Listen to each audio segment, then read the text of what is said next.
Good evening, good evening, good evening. It's Thursday night and your favorite gentlemen are here. I'm Locke Sebastian. Dr. Thompson Fontaine. Emmanuel Mugla. Right, as we normally do on a Thursday night, Pastor Randy Rodney leads us in prayer.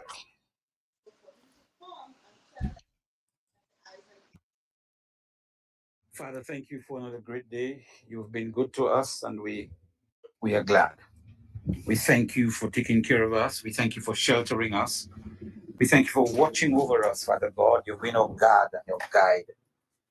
Today we ask, Lord, that you will take hold of every one of us as individuals. And Father God, you will not just take hold of us, but you will bless the program. You will bless Potsrap this evening.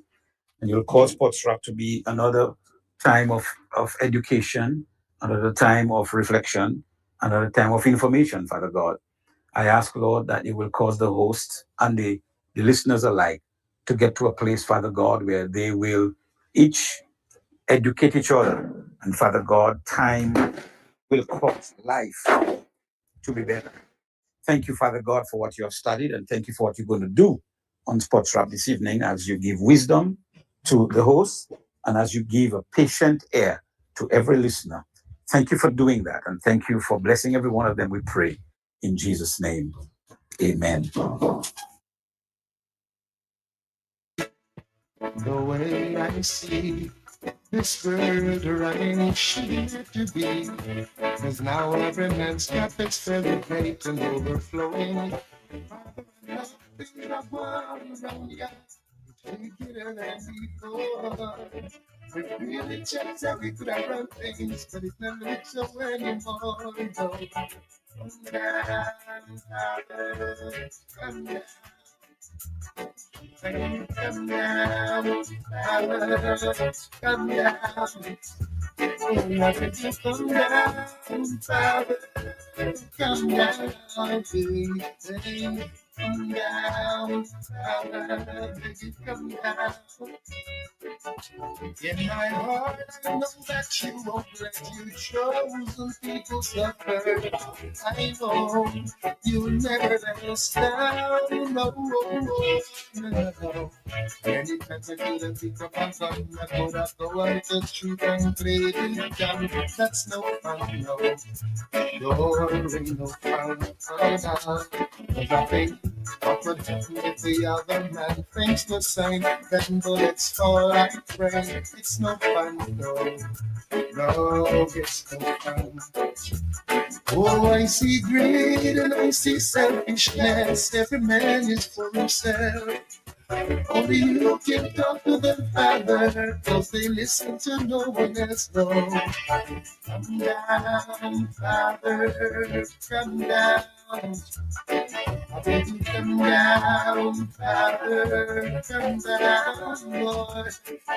To the hearts of those responsible, let them know their actions are despicable. Remind them that it's you who wears the crown.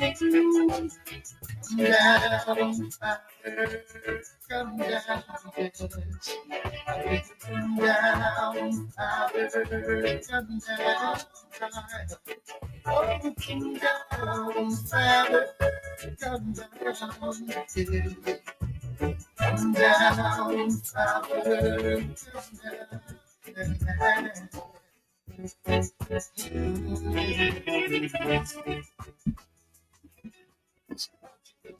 Sing it, Brother Barry, sing it. Tell them the Father really need to come down, because, in Dominica now, the people who are trusted with the job of apprehended criminals are they themselves the criminals. What a situation in Dominica. So, as Barry said, come down, Father. You really need to come down. We have a lot of problems in this place. Come down. Yeah, guys, tonight we going to have the national football coach. He's going to join us to tell us about his plans. He should be live in studio. Ronald Charles, the same Ronald Charles, will tell us about his cycling project this week. We have Denver Dublin, who was here for some time ago. He's going to tell us about his progress, about his basketball thing at Massac. And we talk about cricket, guys. And, can you imagine this CPL? Can you imagine last night? Ali Kafanaz played one match, he's dropped. and then you have people like Johnson Charles and Fletcher playing the same. I mean, I just say I can't believe what's going on. Yeah, This is crazy. one game the young man plays and he's dropped, and then you have Fletcher and Johnson Charles still playing football. And you know, guys, last night the test match in Bangladesh against Australia, Steve Smith made 71. When he was 21, he edged the ball. The umpire said not out. The Bangladesh had already jumped. They appealed. When they went for the review, Steve Smith was walking down, only to find that the sneak out system they have in Australia said he didn't hit it, and he admitted in an interview today. He hit. If you go on cricket for, he hit the ball. He admitted. And the sneaker said he didn't. He didn't hit it. He was 21. He wanted to make 71, and they only made 198. So they probably would not even have made 150. They might at Australia. They are full strength, by the way, and they're playing in Australia. Yeah. So this thing and DRS thing is just a problem. A problem. Yeah. But Dr. Fontaine, I'm sure. First of all, I'm sure I will speak to everybody, all three of us, when we want to extend sympathy to the family of the young lady. It's a real terrible way for somebody to die. And as somebody hoping to be the prime minister soon, I am sure, as the leader of a political party, you really want to say something about it. Yes, Sibo, let me take this opportunity to extend deepest and sincere condolences to the family of the young lady that's involved, and we also want to reach out as well to the family of the young man that is been charged as well. It's not easy. It's a very difficult pain, I think, for the country. When you think a young life taken away so senselessly, I mean, there can be no justification for that kind of behavior. What the fact that is happening to our young people, and especially as it is alleged now, it is someone who is sworn to protect and to behave in that manner. You must look at this more closely and figure out what went wrong. Is there a problem, for example, in the way we select our people to be in those kinds of positions, and then do you carry psychological checks on people who are given access to firearms? I mean, there are a lot of questions that needs to be answered, and a lot of things that need to be looked at. We should not just look at this simply as a murder case. I think there's a lot more to it, because it goes to the quality of our policing. It goes to whether or not, as I said, do we have psychological checks on individuals who are given access to firearms and legally can carry those firearms. These are some of the issues. The young people, do they get the necessary counseling? I mean, our young girls, the whole question of the age of consent as well also comes into sharp display. I cannot tell you the number of communities that I've been where there it is known that our young ladies have been taken advantage of by older persons in the community, and nobody says nothing. They are not prosecuted. We have to increase our prosecution of persons who violate our children. So there is a lot in that needs to be looked at, and but it's just a painful time for everyone. And I hope and pray that we can use that opportunity to fix what seems to be wrong at this point. Yeah, Lobby, I'm sure you want to say something about that, eh? Well, Sebastian, first of all, Sebastian, what is happening in the police force, Sebastian, is something that we have to examine. I would like to extend condolences to the young lady family. The person who has been accused for this heinous crime, Sebastian. Well, charged, you mean charged? Charged with this heinous crime, Sebastian. First, I've been always looking at the vetting of police officers, Sebastian. Years ago, it was you couldn't become a policeman just like that. All right, there'll be heavy scrutiny.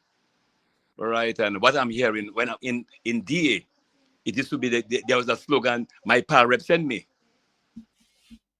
All right, and I think this is just not good at all. You need to have, it's not the first time. Is it the first, Sebastian? This is not the first time. In terms of, that's not the first time. This thing has been happening, right, with police officers, and this has to stop. This has to stop. Yes, yeah. You're right, Lobby. That's to stop, man. This thing is horrible. Eh? That's a horrible way to die, honestly. I mean, look. We were not there. We don't know how it happened, but my goodness. Sebastian, look, brother, there are things happening right now. You have to look beyond. The economy itself is not in the best in terms of above access to salaries. I understand our young girls have been abused. All right, they want this, they want that, and young men who have a little money, they are very abusive. You and these things in Dominica. But Well, Lobby, what I say, probably people need to go back to the days when you grew up, Dr. Fountain and I grew up in the country, and parents were still in charge of us when we were big men. Anyway, let's take this caller. Good evening. Good evening. How are you? Good evening, Dr. Funky. Good evening. See, what those topics that I like to cook by myself, I have a granddaughter. And I have family members at 11, 10. You understand? So that is not it's a national issue. All of us crying. Because see, all yesterday, water was coming out from my eyes and it's not my child. But we all have our family. I also wish to offer sympathy to the family. But Sibu, let me tell you something. Remember Mr. Wick, Sibu? Yes. In fact, he and I had a long conversation this morning, yeah. Instead of taking on Mr. Wick's suggestion, they take him out. Victimize Mr. Wick. They take him out. So they're not listening. Some of our people in Dominica, we are reactive, you understand? We're not proactive. When something happens, we say, no, that should there, that should there, that should there. You understand? When something is wrong, say it is wrong, and whoever has to fix it, try to fix it. You give in good suggestions. They say, no, you don't like country, you don't like this, you don't like that one, you don't like whatever. How you can not like a person? If you give in good suggestion, it's for the betterment of all of us, Sibo. Sibo, another thing I find, in the days of recruiting police officers, there was a system. You all know that, or you work in the system, right? Nobody could tell a commissioner chief of police who to employ. I am just saying, a rep can send you, no problem. But when you come, you have to come with your application, like everybody else. You sit down, the chief interview everybody for he has a panel. You understand, Sibo? He interview everybody. You're part of the interview. If you're successful, you get the job. You understand? Whether it's a pilot, but you have to be qualify for the job. That's the one. Sibo, you can remember in the days when we had those commissioners. Owen Philip, I don't know whether you're a young person or a senior citizen. Remember Owen Philip was one of the best commissioners Dominica ever had, you know. Yep, man. You had him. You had Mr. Pierre, NC Pierre. You had Matthias Lestrade, Sibo. To me, after Mr. Lestrade, Desmond Blanchard. Everything fall down, Sibo. Sibo, I'm not saying everybody perfect, you know.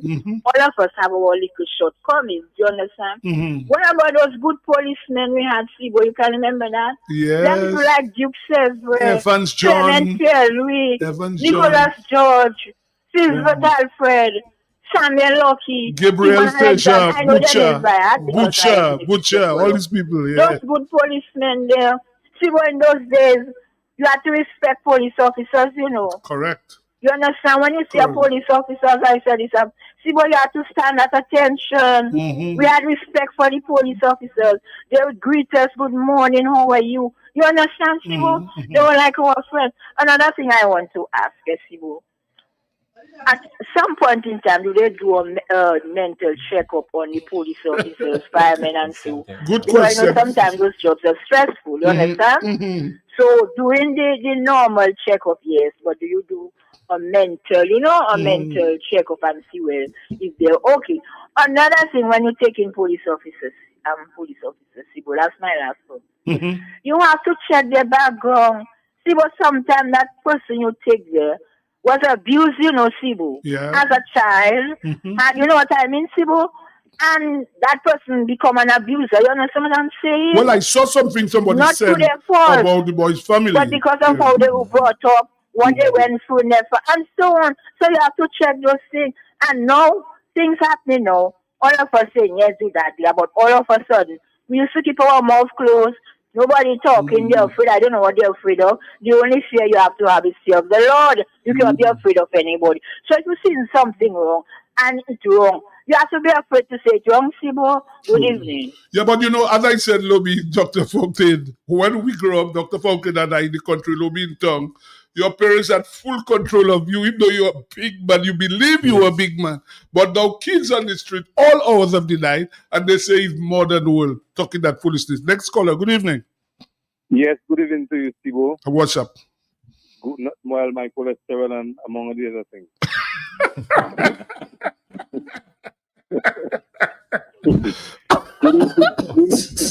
Good evening, Dr. Fontaine. Thanks for the laughter.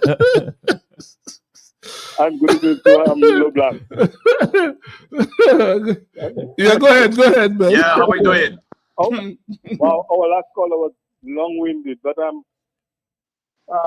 I would like to say that first chance I get to have anything to say on this, I'm very sorry about what happened to this young lady. I would like to express sympathy to the family, the lady's family, and to the guy's family, because he's in, big problem for his family.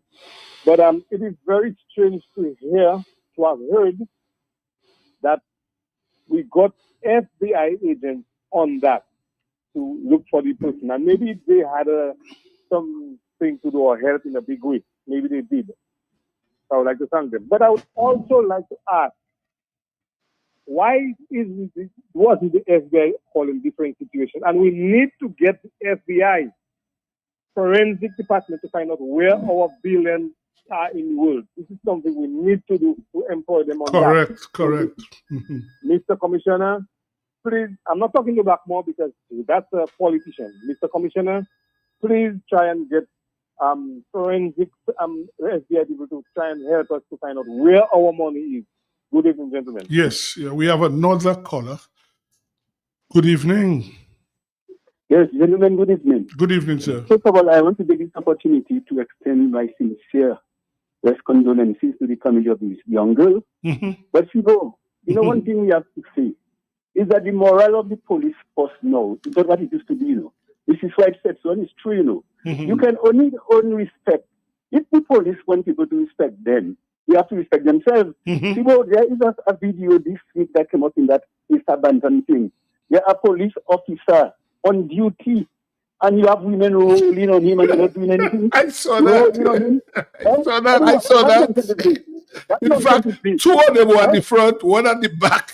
And the one legs all in the air. I saw that. So the chief of police and those responsible man, you have to take charge of the police force, man. Somebody, you don't want to laugh, But when I saw that, I said, but the gentleman is right, what sort of discipline is that? You are supposed to be in a place secure, and you have women my goodness. But before we take our break, Lobby, Dr. Fontaine. Dr. Fontaine, there's something there that's going on now, read this electoral thing, and it is troubling. And that is something that has to be, you remember when they had their all about consultations all over the place, and they're talking about electoral modernization. That's what they say. How can you have modernization and people are registering at houses they don't live, at addresses they don't live? Dead people are being put on lists. What is really going on? And something that bothers me, Dr. Fontaine, Lobby, you have a chief elections officer, and every time a complaint is made, you hear, I send it to the board. You are the person, civil servant, you are getting paid. They only should deal with serious. I cannot imagine why it is that the chief election officer cannot deal with situations where names are in wrong addresses, all sorts of cocoa macaque is going on in Dominica. And that's why I said the song, Come Down. The father really need to come down to avoid civil war in Dominica. And also, Sibo, it goes back to the question as to why it is that the very seasoned electoral officer, chief elections officer, was not brought on, even on a contractual basis, to help go through that process. It is clear putting somebody completely new into that it has made a mess of the whole process. A lot of errors are being captured and so on, and you just wonder why it is that we're going through this, a process that was supposed to be seamless and to have worked well. Apparently, it's not. It's not the best. In terms of how it's going. But Dr. Fontaine, you remember that lady? I don't know if you had heard an interview with Matt when they said that to get ready, they have to go through different processes that one set will look at it. Yes, and it has to be verified. How then do people say, no, how does that happen? That somebody can go and give a false address and the person, it gets on the list. And the thing about it is that when you get on the list, nobody can take you out. That's the thing. And all these false, corrupt things, and people talk about modernization. This to me is valorization, valorization. That's how I look at it. And it's troubling, eh? It is troubling. In fact, they talk about people can go and collect their cards. I went there, I got confirmed since November last year. I went on Tuesday, they tell me my name is on the list, card not there. I went there today again. Yeah, it's not, in fact, I had to call Danny. I don't know what is going on. I went there today again, no card. I thought they said the cards for Rosenhoff. And that's why I vote. Yeah, I voted in Rosenhoff. But your card is not there. Not there. I went there on Tuesday, I went there, no card there. Is the name on the list? My name is on the list, but card is not. I don't understand this thing at all. This thing is really troubling, and I don't know, man. I mean, this is really painful, eh? What is happening in Dominica? You cannot believe people don't want to cheat and steal.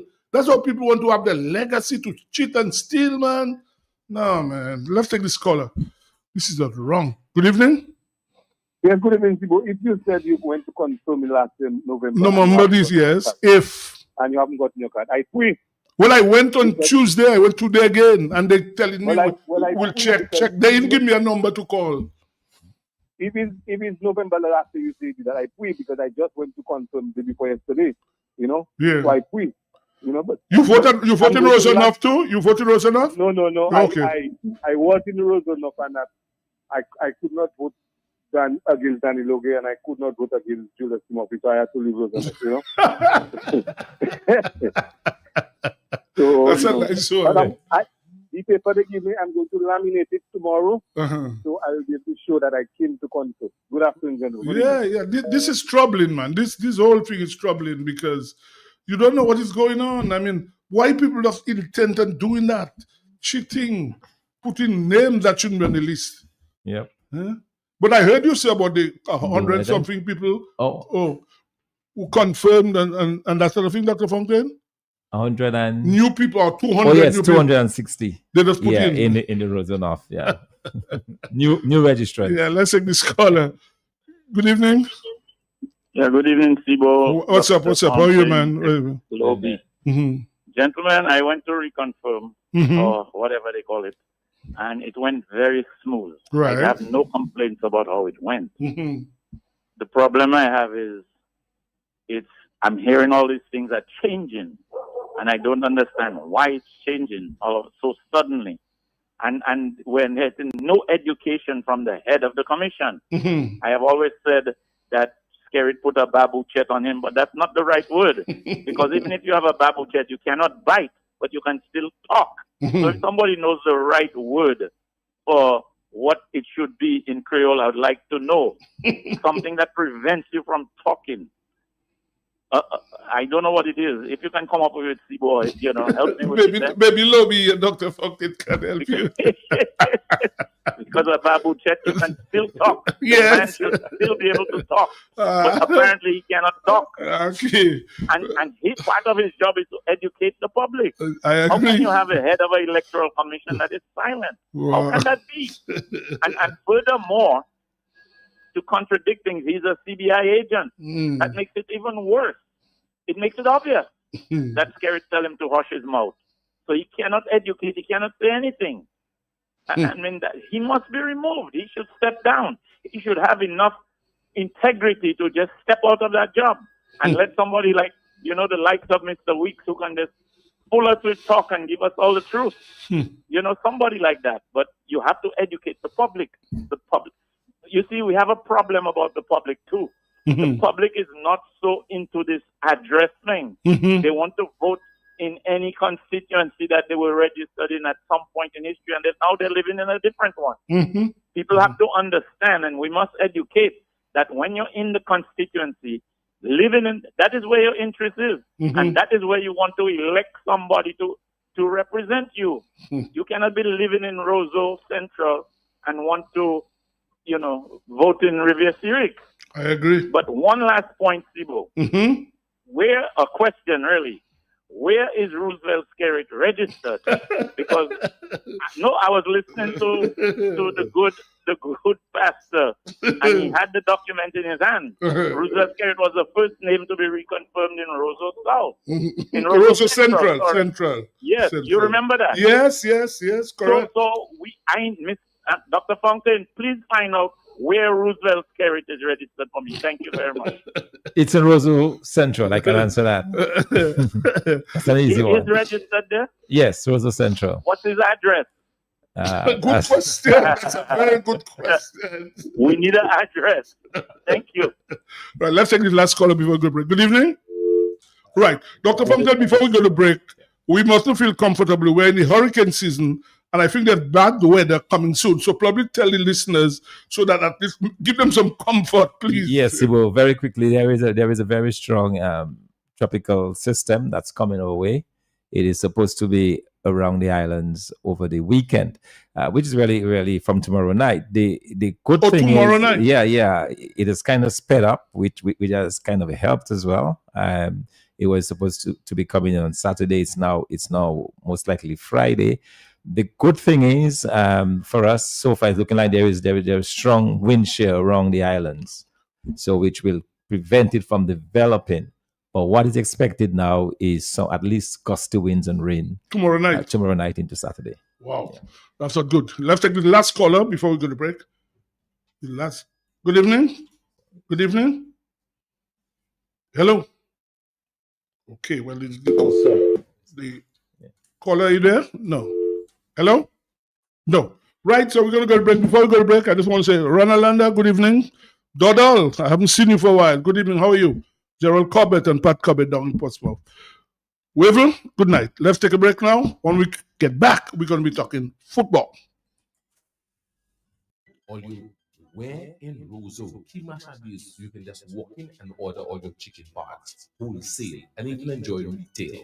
It's at AC Shillingford. All chicken parts available that you can afford. Fresh breast. And you know breast is best. Shillingford wings have muscle. After you eat it, you can fly. As for Shillingford chicken drumsticks, even swinging stars just order drumsticks from Shillingford. And for those of you who love Risapul, AC Shillingford keeps your belly full. Buy your chicken wholesale at AC Shillingford. From wings to thighs to drums to breasts to backs to necks. It's available. It's always available and it's affordable. Plus, you've got pork feet, ham and turkey, bull foot, chicken nuggets, pepperoni, all those right seasonings to make your kitchen keep on ticking. Buy your wholesale chicken at AC Shillingford. When you think of chicken, think of AC Shillingford. Always ready. The economic power Dominica revolves at AC Shillingford and Company. For timeless, trusted, dependable, comprehensive insurance coverage, it has to be New India Insurance. Need anything overseas? Shopbox Dominica Isle of Freight is your advance on-time delivery right to your doorstep. For super savings on all your groceries, come to ACS Super Shopping Center for laundry, groceries, cooking, beverages, and event supplies on King Jonathan Street. ACS 7-Eleven on High Street, supplying your everyday essentials. Fill up your vehicle gas tanks, get your cooking gas, and top-ups of all kinds. Or go to 7-Eleven Portersville, where the best-kept secret is conveniently located upstairs in the confidential escape or staycation self-contained accommodations at the Porter's Place. AC Shillingford, where you spend less and get more.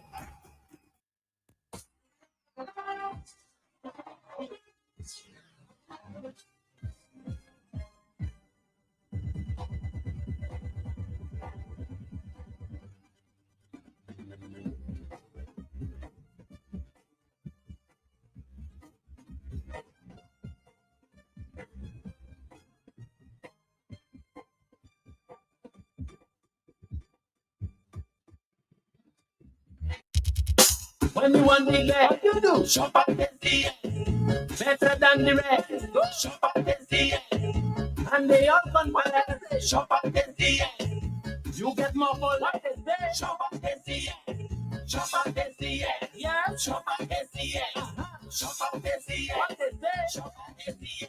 Yes, family, customer friendly, with free locations, it's so convenient, and our price is Madam, that's where you belong. Oh, tell your mama, Tell your papa, shop at SDN. Tell your son and your daughter, shop at SDN. Auntie, nene, and cousin, friend, open power, all of them. My grandma, open neighbor, girlfriend, boyfriend, side. What? Shop at SDN. Shop at SDN. Shop at SDN. Shop at SDN. Check us out at Pottersville, High Street, and downtown Rose. Some laundry detergents may miss the mark when it comes to adding softness to your loads. But fortunately, Dominica, we've got Ensueno fabric softener. Ensueno is the conditioner of laundry care, making your clothes feel butterfly soft. Discover Ensueno fabric softener. Long-lasting, nature-inspired fragrances protect your fabrics. Revitalize your laundry with the refreshing scent of spring fresh Ensueno fabric softener. Makes your clothes fluffy, alive, and vibrant. Love all over Dominica. Local agents, AC Shelley Company. Available at all supermarkets, your favorite friendly neighborhood outlet or shop. Use Ensueno. Looking for a quiet, relaxing place to stay? Call Porter's Place Guest House. Leaving the office late and need somewhere close to town? Call Porter's Place Guest House. Have business clients coming in and need accommodation? Call Porter's Place Guest House.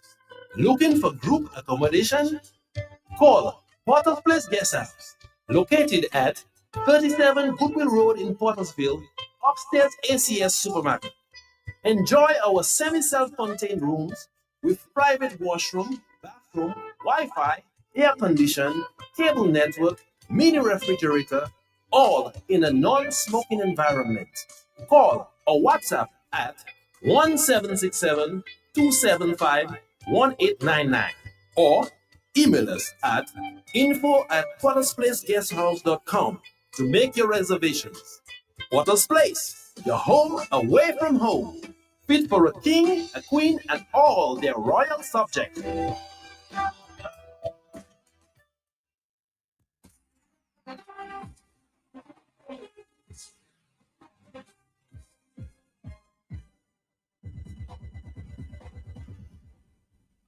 Yes, we are back, and before we take our guests, we must always remind people that if you want water, buy Twapito water. Made in Dominica, the best water. You're looking to buy your sneakers and t-shirts, go to Del Naji Sports Shop. Lobby always say by the Point Michel bus stop. And we cannot never forget AC Shillingford, who has always been kind to sponsor Sports Wrap. Right. We're going to be talking football, and we have the now appointed national coach with us right in studio. Mr. Hurd, good night. Good night. Thank you for having me back on. And you have Dr. Fountain and LeBlanc there. Your same friends are there. The usual faces, yeah. Right. It's nice to be back, guys. Thank you. Right. Mr. Hurd, everything's okay? You're with that? In fact, I'll tell you what. We had the president of the FA here last week. Well, he said at the time you were the coach, but we understood that Sports Wrap, your contract was only signed this week. Is that a fact? The contract only signed on Monday, I believe. Yeah, right. Monday. So he was not really correct last week. No, actually, he was. He said that the final things they were still working on the final details. They had not yet signed it. He did say. So you signed it on Monday? Yeah, we signed on Monday. And you're comfortable with what you signed? Yeah, I mean, for me, it's obviously a big risk. It's a big gamble for me. You know, I have to leave a safe, secure job with FIFA. To come and do this, but I firmly believe in the players that we've got here. I believe in the staff we've got here, and I believe in my ability to take this to the next level. And I believe it was the right step for me in my career. So you feel comfortable, because I am sure for your resume, as they say, when you ever leave and go, that would be good. At least you'll be the coach of a national football team, right? Yeah, I mean, it's only ever good if you get results, though, right? So I always have to make sure that the first step or the first jump into this sort of level of coaching was the right one. I've been careful up to now, but I feel that this is the right one. I really feel that we've got the right set of players. I believe the right staff around it, and I think we can do a good job. That's why I took it. Right. Well, any job anybody goes, they have an objective, and I'm sure you're going to start. You acted before you coach, but now with your appointment as a coach, what you hoping that at the end of the 2 years to achieve? What are your hopes, Anathea? Yeah, I think everybody, I mean, it's a results-based business. Everybody will judge on results, right? For me, though, as much as, for me, it's the process to get the results. I want to make sure that there's a better structure in place. I want to see us playing better football, producing better football players. Now, in turn, that should give us good results. Thing is, everybody's trying to do the same thing, though. So, and results are never a guarantee in football. But most certainly, what I want to do, I want to bring some pride back to the island. I want people to be happy with the product they see on the field. I want them to be happy with the direction they see us going in. And I really want to push it in the right direction. I heard you on another radio station speaking about you happy with the law now in Dominica where second generation players will be allowed to play. Now, having said that, have you started searching around for players you think you can get into the national team now? Yeah, absolutely. And a lot of players it's not just us going to players. Players are coming to us. Dominica, international football itself has an appeal. But I think Dominicans and Dominica as a whole, there's a real pride of island, pride of country there, right? And these people, these players, good players, they want to represent their parents, their grandparents. They want to represent the family to heritage. So a lot of them have actually reached out to ourselves in recent weeks. Obviously, there's nothing we can do about that until January comes along. So what we're doing is, and my focus is the Nations League right now. We're creating the database. We're starting to put the pieces in place, gathering the paperwork, the birth certificates, what we need, so that when January comes, and if these players, require being called upon, those players are there and eligible. Yeah. The squad selected for next month's matches, have you included foreign-based players in that team? Yeah, of course. Yeah. We need foreign-based players. We always need that.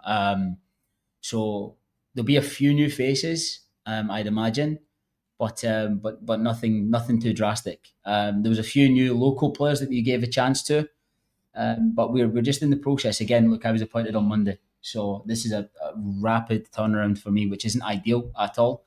But we're in the process just now of looking at the players on island. We'll always look at players on island first. As I've always said, the players from overseas have to be levels above what we have. Now, there are a few that are in that bracket, and they'll come in.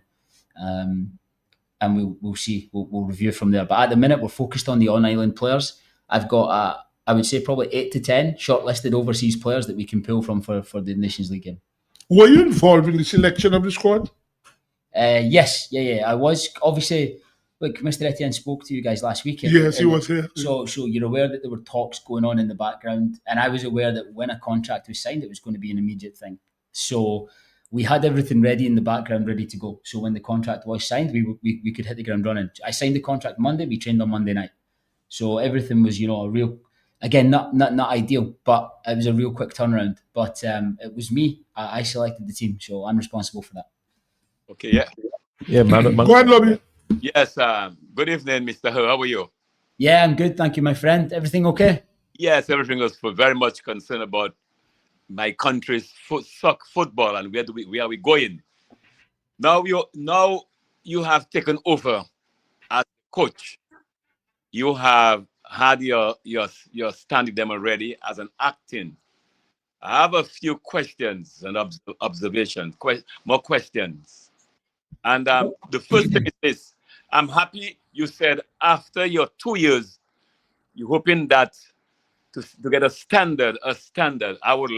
My thing is this. I want to see us be able to move deeper into CFU competition and also CONCACAF competition. But to get there, the number of hurdles that have to be cleared.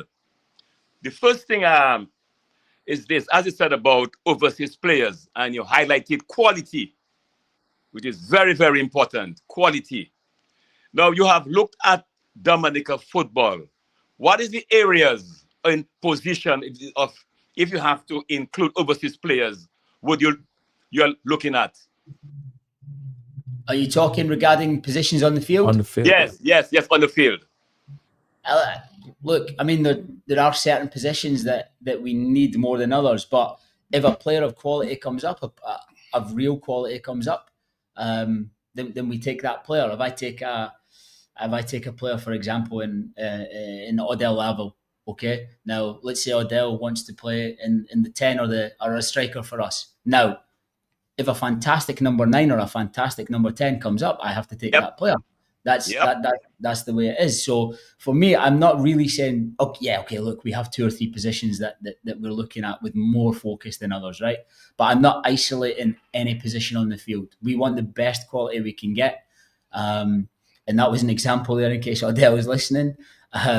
But that's just an example, you know. Odell is a top quality player. However, if a player comes in that plays in the same position and he's better, I have to look at that as a coach. Yeah. Now, in terms of Dominica football, you have seen it, first of all. You look at our football in Dominica, you're looking at the league itself. What are the areas of the efficiency you have seen among Dominica footballers, senior players in particular? Yeah, look, I've now been on here 4 times, and I've been honest every time. The league isn't good enough, okay? And I've said that very openly, and I don't mind to say that the league has to be stronger.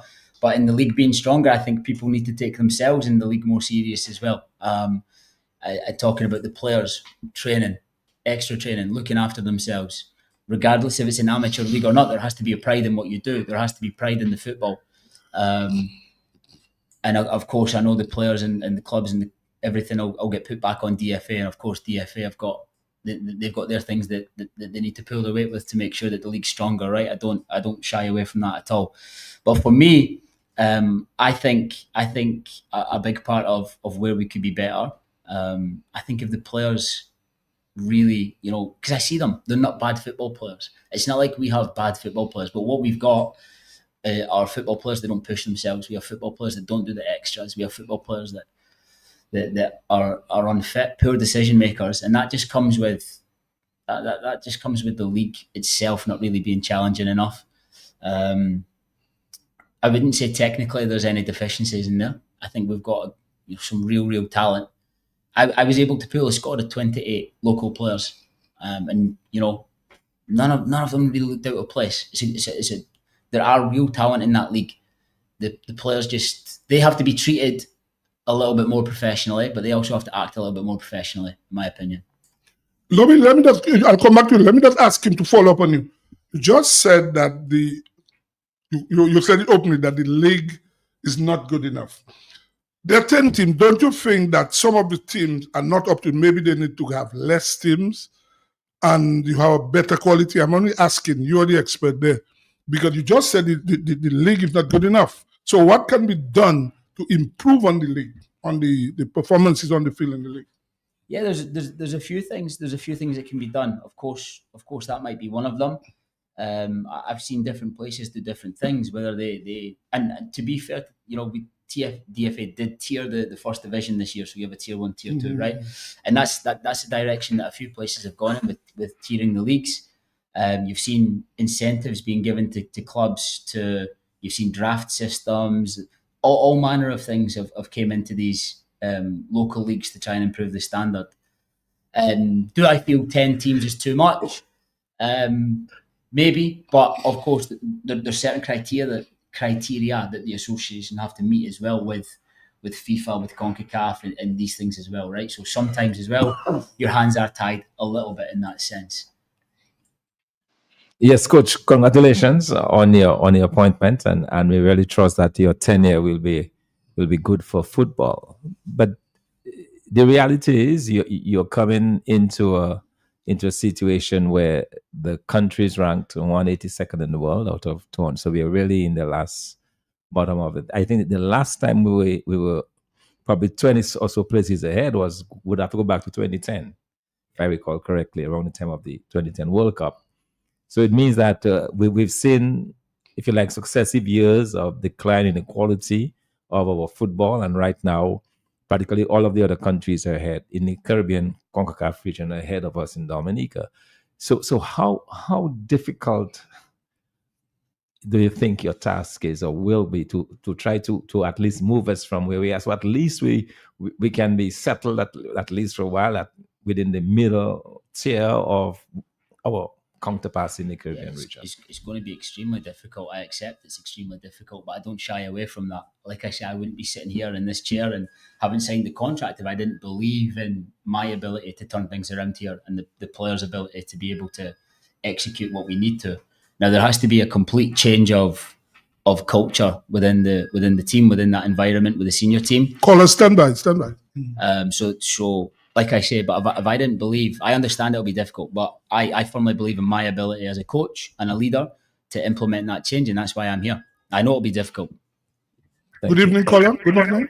Yes, my brother. What's up, my brother? You okay? Very good. I'm good. Congratulate the coach, and welcome him, because that is what we really need, And then when we talk about the league, it just means to me, that's what I say to myself. We need to expand on the league, and the league is supposed to be longer. Too much when we're going to play a national team.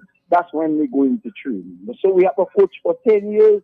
He will watch the talent, because I think in Dominica we have the talent that the whole world is looking for, but because of lack of opportunities and facilities, that is where the game is. So if the Windsor Park, we can think of somewhere else for our national stadium. You understand? And we can run some games in the Windsor Park, bring the islands close, bring the school league back together. Get the people and fit them and everything will be irate. So, sir, I welcome you. You're one of the most friendliest country in the world. You will enjoy it. We have fresh food for you, water for you to bathe every day, and everything is very nice, man. Thank you, brother. Thank you.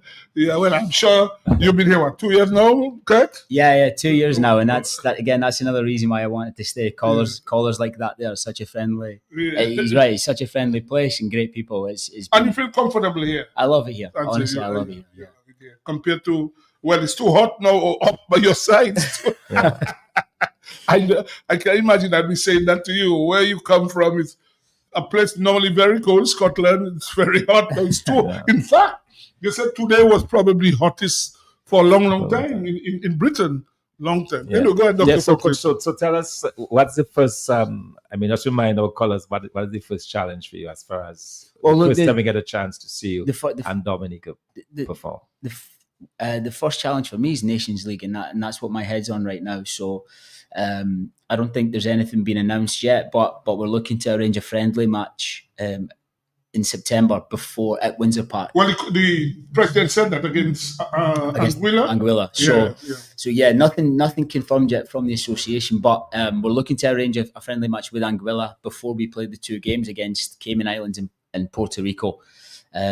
After that, we travel out to Puerto Rico to play Guyana twice. We'll have 5 games in that 2-week period, and that's my complete focus at the minute, because, like I say, as much as we're talking about long-term development and the changes and the culture, ultimately, if I don't win these games, my neck's on the table, right? That's the reality, and I accept that as a football coach. So as much as I want to change this, I want to change that, I have to focus on getting results immediately. Right. And that's where I am just now. Right. And Coach, you've been here for 2 years. You've had a chance to see some of the players develop over that time. Have you seen some really good prospects as far as those when you first came? You've looked at their development. Yeah, absolutely. We've actually got 3 players going out to Croatia this month for a tryout in Europe. So Jalil Alexander, Anton Larocque, and Davon George. Now the 3 of those are going to Croatia for a 3-month tryout period in Europe.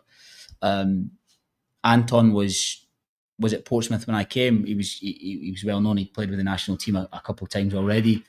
Jalil Alexander was completely unknown, hadn't played for any national teams at all. He was brought to our attention. We had him in the squad. He never got on, but that experience for him at a young age, and like I say, he's now going to Europe. Fantastic talent. Gavin George from Southend. And Davon George from Portsmouth. Oh, Davon, not Gavin. No. But who arranged that though? For the guys who go to Croatia? So I believe that's been done through Jerry, Portsmouth Bombers. I believe Portsmouth Bombers have got a link with a connection with a company, and these guys have been selected to go over, which is great. Credit to Jerry, credit to Portsmouth Bombers. So it's great to see those guys going out. There's an example of, and I think and I keep saying it, we just need one of these players from the island to make it outside to show it's possible. We don't really have that guiding light at the minute. And I think that's why I'm so excited for these boys. I'm so determined as well for at least one of them to go and get that contract. I'd love to say, look at this boy. He's came through the system. You can do it. Anybody can do it. So, but yeah, there's so much as well. I mean, even now I look at the squad we've brought in. You know, Taran George, 16 years old. I had him last year with under 15s. He's in there playing Premier League football every week with South East. Doesn't look out of place. Yeah. Well, you would know it. So young Taran, great football player. And young Brexit, Jared Bonney, 17 years old, playing for Bath Estate. Again, first time playing Premier. But if you're young enough, you're good enough. And there is immense talent at that age in Dominica, and we'll definitely tap into that. Yes, Sibo. Yeah, go ahead. Yes, Mr. Her, football itself, some years ago, John Barnes, which you know, from England, he was in the Caribbean doing some scouting. And one of the things he said that, yes, talent-wise, but what he observed in the Caribbean is the players playing off the ball. Do you see that as a problem in Dominica? Is what the off the ball on the field? You mean? Sorry. Yes, on the field. Yeah. Look, the thing, and we had a set. I'll be very open. We had a session on Tuesday that wasn't good enough on Tuesday night, and I think the reason for that was, again, it just comes to understanding of the game and movements, right? And players. I always say, the players are watching the ball a lot. They don't watch the game a lot. There isn't a lot of spatial awareness. There isn't a lot of understanding of that stuff, and that's fine. It probably isn't something that we coach enough at the younger levels, and they don't play enough football here on the island in terms of, as you've touched on, youth internationals, schools, clubs. These games aren't held regular enough. If I look back to my upbringing in Scotland, where I would play 2 games a week for almost 10 months a year, you're bound to learn from your mistakes. We don't have that luxury here. So the players do grow up and they do need a little bit more refinement when it comes to their understanding of the game. But we'll get there. They want to learn. That's the most important thing. It's not like they're blind to it. They do want to learn. They do want to listen. So we'll get there with that. But you made a good point there, which is very, very important. To acquire these skills, it has to be acquired at the youth level. Your grassroots is very, very important. Do you agree with me from there? Yeah, of course, because you have to. You even me myself, you have to make mistakes all the time, and that's how you learn. And the younger you can make those mistakes, the faster you learn. Absolutely, they have to be playing football, right from a younger level. That's something I think you've seen now. Credit to DFA and Mr. Badwell, who recently, you've seen the Grassroots Festival. You've seen a couple of new things opening up. Under 15 boys, you've seen under 16 girls. There's things happening there where they are playing a little bit more football. Is it enough? No, it's not enough, but it's more than what it was before. And I think that we have to look at that as a step in the right direction. And hopefully we continue to organise these and we continue to get the players with footballs at their feet. Yeah, Coach, earlier you mentioned the fact that you'll be looking at overseas players to kind of strengthen the squad. Just explain the criteria. Is it that you have to be born of Dominican parentage, or what allows you to bring someone in from overseas on the water?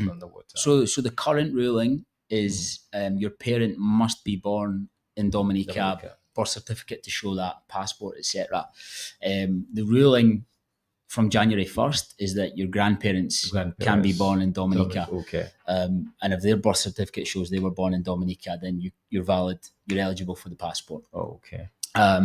So that like I said, when you look at the Windrush and the timings of everybody going, we're probably a little bit behind everybody in that sense. I think we've lost a lot of players to Guadeloupe. We've lost a lot of players to St. Lucia, to Barbados, right? We just have to suck that up and accept it for what it is.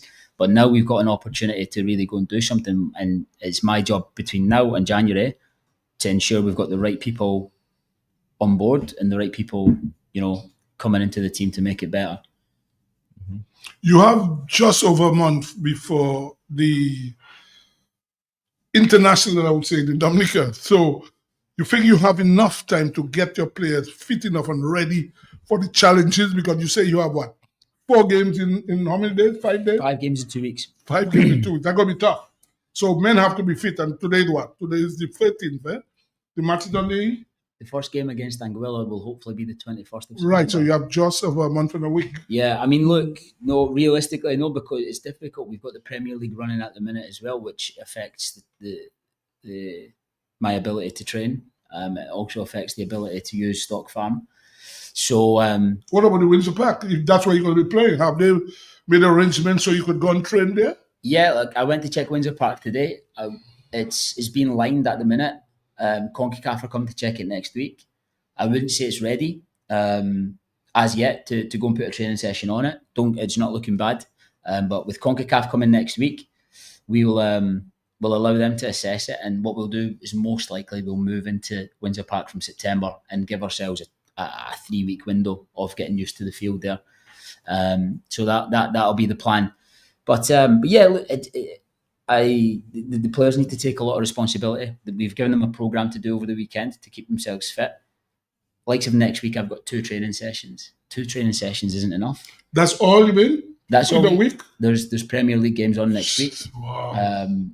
But could you have an arrangement with the FA, seeing that you have these internationals coming up to see what they could do, tweak the fixture a bit or whatever? Well, this is us working with the DFA. You know, the plan is, and DFA have been very accommodating in a sense of, I've said, you know, I'm happy for you guys to run the league as it is, as long as the league finishes when it has to finish, which is September 6th, I believe, is that weekend.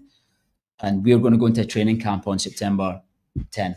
And that's going to give us 2 weeks of a training camp where I've got the boys with me completely to 1 to 2 sessions a day, really working on them and getting them ready.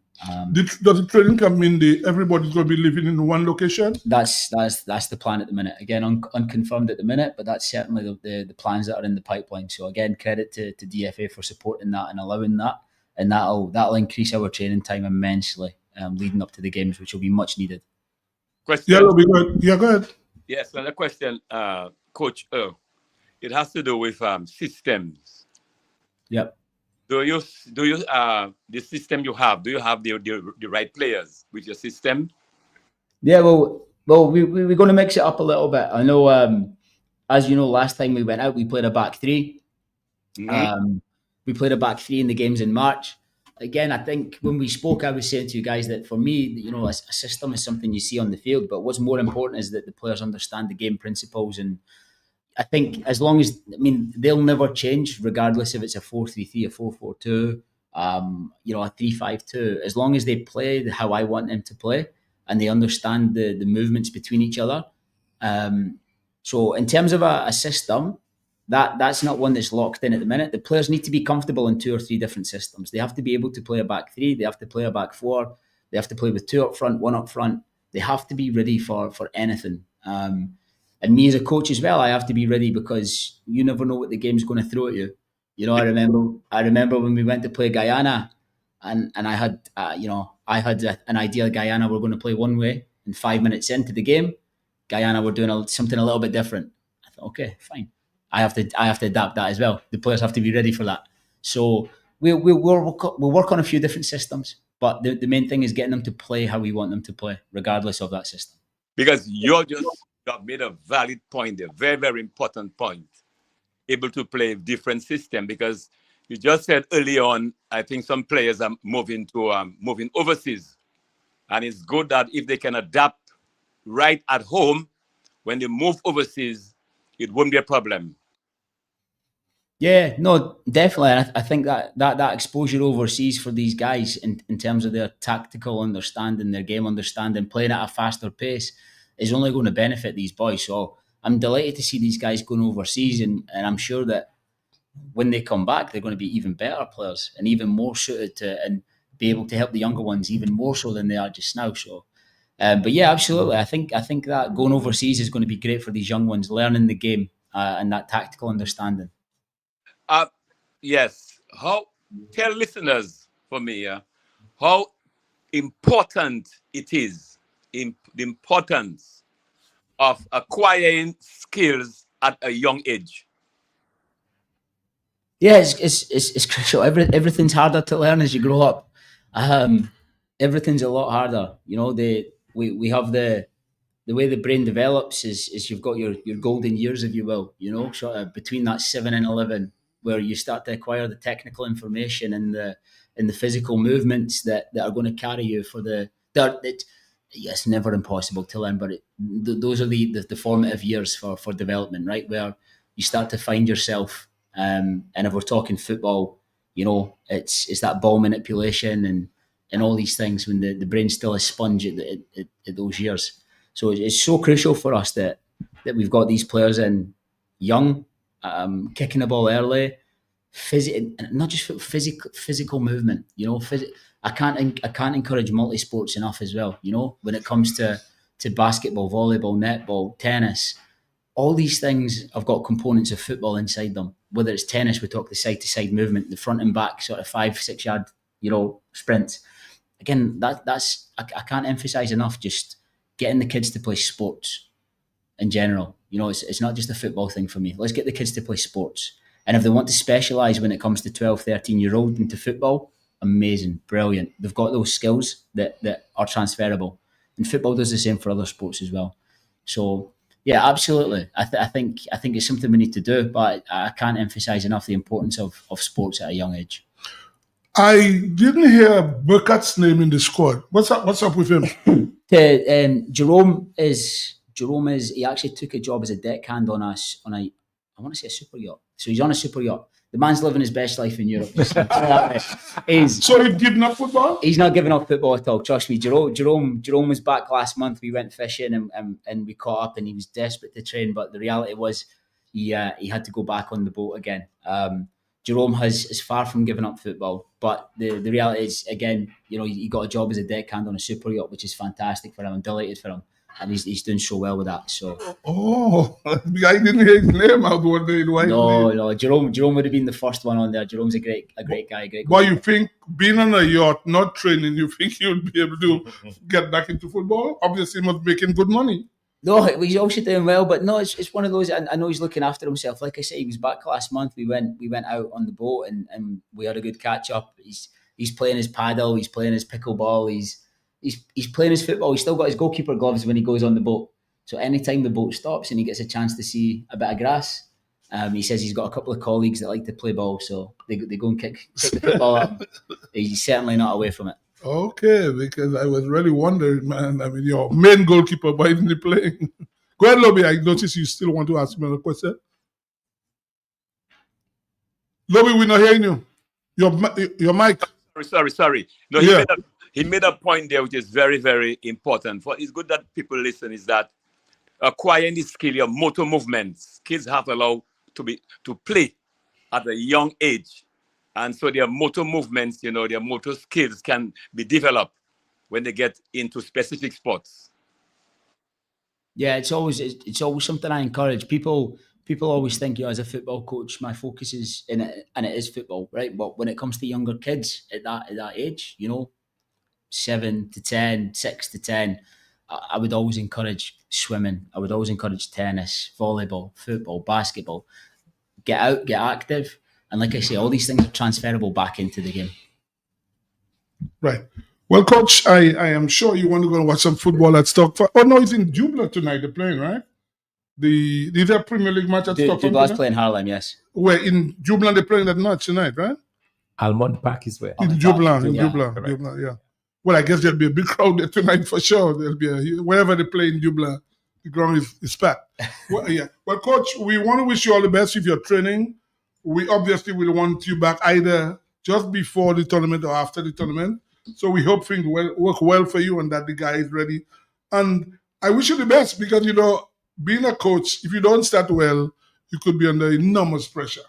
Well, if I wasn't under pressure, I am now. So thanks for that. So I know you go by the pressure. So we want to wish you all the best. Hope the training goes well and that you'll be ready in time for the match in Dominican, because Dominican will come and watch football because there are two matches on the same day, right? Yeah, so obviously the full group will be here. So that means on the first day there's going to be a game at 3 p.m. That's going to be the first day, right? Guyana, Guyana, Puerto Rico, and we're going to play in the evening. And what time will the Dominica match be? We're going to play at, I believe it's 8 p.m. 8 p.m. 8 p.m. And then I think... Well, we'll be out of here by then, so we'll be able to come and watch the game. Yeah. Sports Wrap will be out. Yeah, no, I appreciate that, and I appreciate the support. Right. So thank you, Coach. Thank you. Man. We'll talk to you again. Thank you. Yeah, thank you. So we'll take a break again. Thank you. Thank you, Coach. No, guys, thank you. Appreciate it. Yeah, man. Thanks, man. And like I said, anything at all. No problem. Yeah. Thanks, guys. Yeah, man. He's not there. Order all your chicken parts, wholesale, and you can enjoy retail. It's at AC Shillingford. All chicken parts available that you can afford. Fresh. Shillingford wings have muscle. You know him?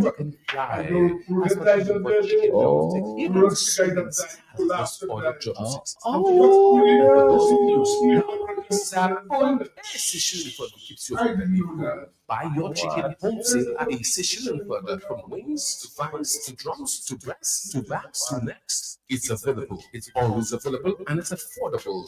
Plus, you got pork feet, ham and turkey, pulled foot, chicken nuggets, pepperoni, all those right seasonings to make your kitchen keep on ticking. Buy your wholesale chicken at AC Shillingford. When you think of chicken, think of AC. Or when he was on. Always ready. The economic power Dominica revolves at AC Shillingford and Company. For timeless, trusted, dependable, comprehensive insurance coverage, it has to be New India Insurance. Need anything overseas? Shopbox Dominica Isle of Freight is your advance on-time delivery right to your doorstep. For super savings on all your groceries, come to ACS Super Shopping Center for laundry, groceries, cooking, beverages, and event supplies on King Jonathan Street. ACS 7-Eleven on High Street supplying your everyday essentials. Fill up your vehicle gas tanks, get your cooking gas, and top-ups of all kinds. Or go to 7-Eleven Portersville, where the best-kept secret is conveniently located upstairs in the confidential escape or staycation self-contained accommodations at the Porter's Place. AC Shillingford, where you spend less and get more. When you want the best, what you do? Shop at SDA. Better than the rest. Go shop at SDA. And they often wear shop at SDA. You get more for what is there. Shop at SDA. Shop at SDA. Yeah, shop at SDA. Shop at SDA. What is there? Shop at SDA.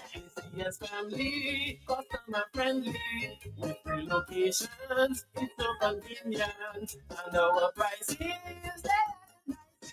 Madam, that's where you belong. Oh, tell your mama, tell your papa, shop at SDA. Tell your son and your daughter, shop at SDA. Auntie, nan, and cousin, friend, open power, all of them. Grandma, grandpa, couple, neighbor, girlfriend, boyfriend, side. What? Shop at SDA. Shop at SDA. Shop at SDA. Shop at SDA.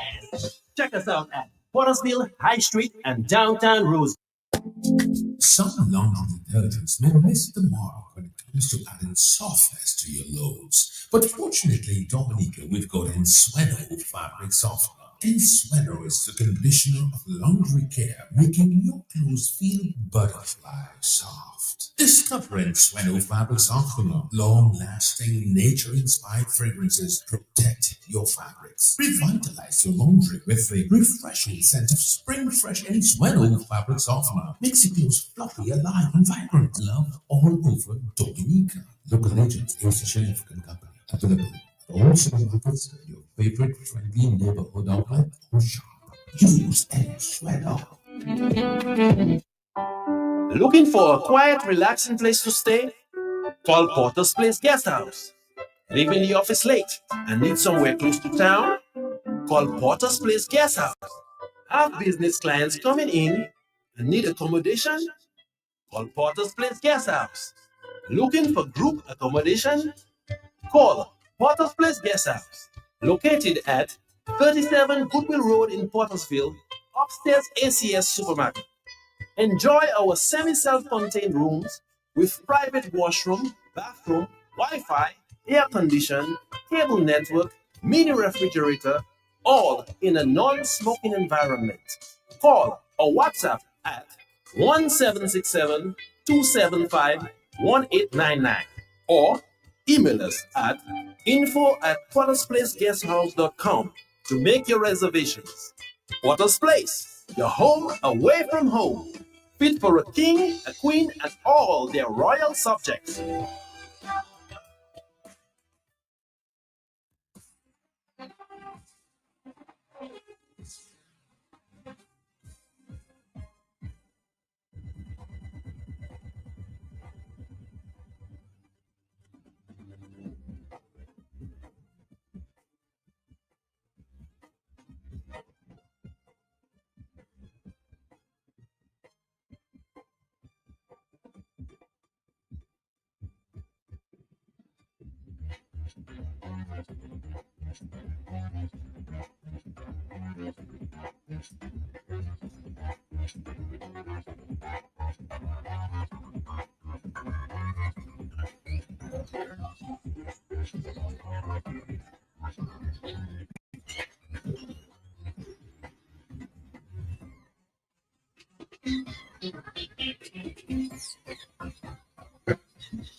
Yes, we are back and we're going to be talking some basketball.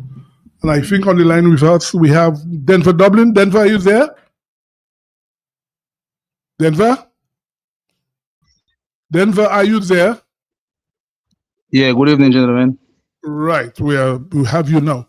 Denver, some time ago, you were on our program when you launched your basketball camp or whatever it is in Massac. Tell us about that. We haven't heard you since, so I think listeners want to know how is that progressing, or how has it progressed? Yeah, good evening again, gentlemen. Sibo.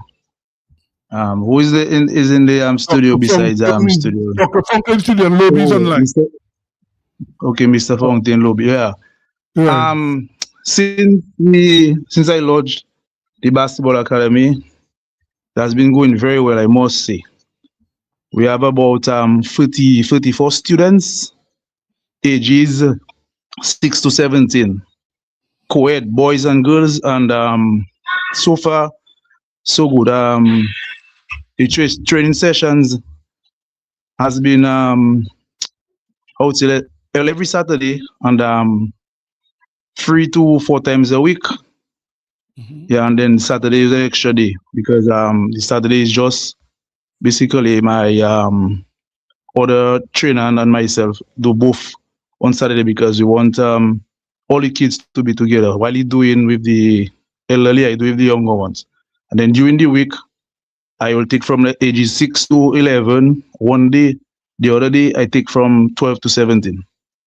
But I must say the attendance have been great. The parents have been responding well. Trainer have been coming to training and yeah, it's doing good. So tell me, I mean, when does it end? When the summer is over, it ends, or you will continue? No, I still continue over this. So I actually use this summer to launch it because of, during the summer times, kids are idle. Parents want somewhere to put their children. So I actually used it to launch it, and then it continues after the summer. Yeah. So you have students from all over, or only in the Massac, Kenfield, Maho area? No, all over. I have students as far as Granby, Bellevue, Chopin, Warner, all about. I have more much kids from the West Coast. All the way from Granby? Yes. All the way from Granby. Today, well, and that is one of the students and the other person that's from Bellevue, Chopin that have been consistently, and you're seeing the growth in the children, and trust me, they love it. So you're satisfied with the way things are going? You're satisfied? So far, yes, very much. As time going by, you expect to see improvement. You understand? Some children are a bit slower to catch up than others, and some, just natural in them. You just have to just get the fundamentals. But all I doing is just working on the basics. the ball handling, the pivoting, catching the ball, defensive drills, be able to shoot properly and those fundamentals. Nice. Yeah. Lobby, you're a basketball man. I'm sure you want to ask him a question. You're the basketball man. Lobby, your mic muted. Your mic muted? Hold on, yes. But Yeah, go ahead. Yeah, go ahead. One of my second sport, yes, I'm not listening to him. I mean, in terms of, he said it's some reinforcing the drills, reinforcing. Do you do a lot of reinforcement with the fundamentals? Okay, when you say reinforcement, break that down a little bit for me. The drills, doing So something I can over, because they are very in the early stages. So somebody drill like ball handling, for example, somebody different like ball handling, moving with the ball. You do a lot of that, a lot of that, because that's what I said earlier on. I placing a lot of emphasis because with basketball, if you cannot handle the ball, you have to. It doesn't make sense. You try to play whole court. So I have cones, I have ladders, I have cones. So I make them dribble through the cones. You understand? And make sure they use their pivot properly. Jab one way, fake the other way. Make sure when they dribble in the ball, they have a proper base, a wide base, so they can balance yourself properly. And while I doing that, I incorporating the fitness part of it. I have hurdles and I have ladders. You understand? I have some heavy balls. So remember the normal weight of a basketball compared to the heavy balls I have. So if they can handle the heavy balls, when it comes for the lighter ball, it'll be much easier for them. Their handles will be much quicker and more, Yeah, so honestly, well, I sent Sibo a few videos already, so he can maybe just show you a few of what I do in the kids and them. Yeah. But that's good. That's good in terms of what you just said, what you're doing and understanding, because the game you play, the game is not an easy game to play. Basketball, you'll have to look at it and say I can do that, but not an easy game. It's a lot of work, and it's very good to acquire any sport at a tender age, to acquire the skills of the game very, very early while you're young. You learn very fast. Yeah, because I have the actually when I sent out the flyer, I said it was 7 to 17, but I have a boy that 5-year-old, and you'll be very much surprised, when his father told me, boy, the handles, and some of the parents would say, hey, from time you see them kids come home, they cannot wait to go practice next day, mommy, I need a ball, I need to put up a rim in my yard. They're waiting for the next day of practice. You understand? Yeah. It's coming well. But make sure you tell the kids that their schoolwork comes first. Make sure that their schoolwork comes first. Make sure. Well, we have, and it's not just about basketball. Based on the team we have a teacher, we have an engineer, so and we have ladies as part of the team, so to do mentorship, and those things. And actually today I had a lady, a Dominican who is based in England, and she works with the Ministry of Sports in England. So she came down and she was doing a few sessions with me. Yeah. Yeah, but that's very good. That's very good, But as I said, I just said earlier on, one thing I always encourage very early, that make them understand that your schoolwork is very important, very, very paramount. Yeah. Mm-hmm. Well, obviously, Lobby, at that age, 6, 7, parents will be crazy not to have the children. You can make them read. You can make them do some reading, right, in between. On the spot, make them read something. You talk to them about the game. What is the game? Let them get a level of education of the sport is very important. But then, let me ask you, when school reopens, you won't have the midweek sessions anymore, right? Of course. Remember, school ends at 1 o'clock, Yeah, but you remember you have students all the way from Grand Bay. I mean, that's going to be a bit tough. Yeah. Somebody, No, but when I say Granby, they go into school, not just Granby Secondary School, Convent High School, Grammar School. Oh, okay. So yes. So they're in tongue already. So all you have to do is just, you know, and yeah, just move across, And I don't know if you all can remember that I was part of the coaching team for the Convent High School, which we won the championship. You know, and actually in that academy we have at least 8 girls, you know, already starting to practice for the next league that coming up. Yeah. So But are you getting assistance from the Basketball Association? I spoke with Donny about that. He said he'll get back to me, so I just waiting, and then I just waiting. But honestly, Sibo, I just doing what I have to do at the end of the day. So anybody that can chip in whichever way they can, I'd appreciate that. One former basketball player who assisted. Hold on. You're on air now. You can say to people what you really require to assist you down there. Tell people out there. So a lot of people are listening to you. Yeah, well, that was, I was just trying to explain to you. There's I don't even can remember Kalai Green. Yes. Former Blazers basketball player. Yeah, he came down. You're right, and then he, you know, a lot of balls, you know, uniforms, balls, you know, and some other equipment. So I have a few other guys that in the States.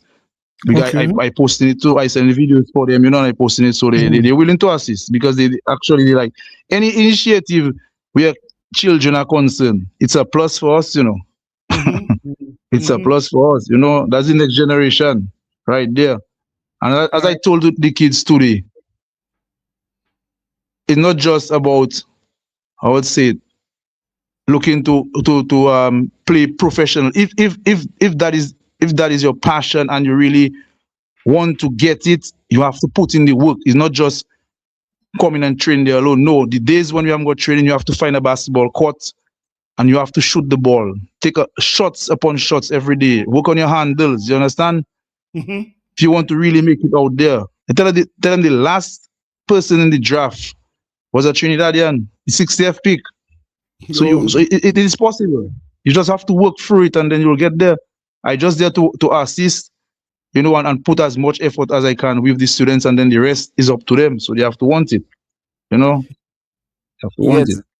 Denver Thompson, you know, if someone just came in and started listening to your conversation, they probably would not know exactly what it is that you're engaged in. And so just give a little bit more information about your academy, where you're located, and so on. Basic information that if somebody's listening now, they say, oh, you know, I have a child who is interested, you know, whether you're still accepting persons to come in, just some basic information that might help our listeners if they want to be a part of this.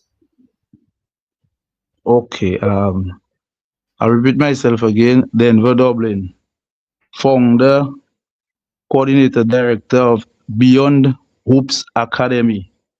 And then I have a few other members, part of the team, another trainer and myself.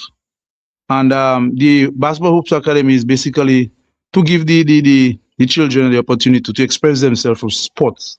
You know, help them through the discipline, to manage their time, you know, to be leaders, future leaders of the country. And the academy actually takes place in the indoor facility in Massac, weekdays and on Saturdays from 2 to 4 p.m. If anyone wants to register, can call my number 617-8237. Repeat it again. On the number 27. Okay. 617-8237 or 277-7530. Nice. Okay, excellent. That's great. Yeah, the age is from basically 6 to 17. Co-ed, boys and girls. Boys and girls. Nice. And you're still accepting persons, right? You're still accepting even as we speak. as much as we can. Okay. Nobody's left behind. Excellent. Nice, Excellent. nice. Well, Denver, thank you very much for joining us, and feel free anytime to call me again. You want to let people know what's happening? Feel free anytime. Okay? Okay, and you the three of you all just pass next week. Just pass around, man. Just pass around. Take a look at how it's progressing. I promise you next week I'll come. Next That's week, a promise. Wednesday, right? I'll come. I'll come for sure. I promise you. So I'll be in touch with you. So you'll tell me when, and I'll come down there. Yes, I promise yes, you that. yes. Okay. We will step into Yeah, it. man. I promise you I'll come. Absolutely. Yeah. Right. Thank you. All right. Thank you. Yeah, thanks for having me. Have a good night. Yeah, man. Right on. No, before we go to the next Ronald Charles, Lobby and Dr. Funky, I don't know if you saw that. 10 months ago, a gentleman called Walter popped the Lakers for $10 billion. Do you know yesterday he sold it for 12 billion? No, he didn't know, eh? What? That's quickly. Billion, 12.5 billion dollars, yeah. And he sold it for. He sold it 10 months later for 12 point. Yesterday he sold it to two guys bought it. Wow. Because you know, there's this thing that the Lakers is one of the most storied franchises in the United States.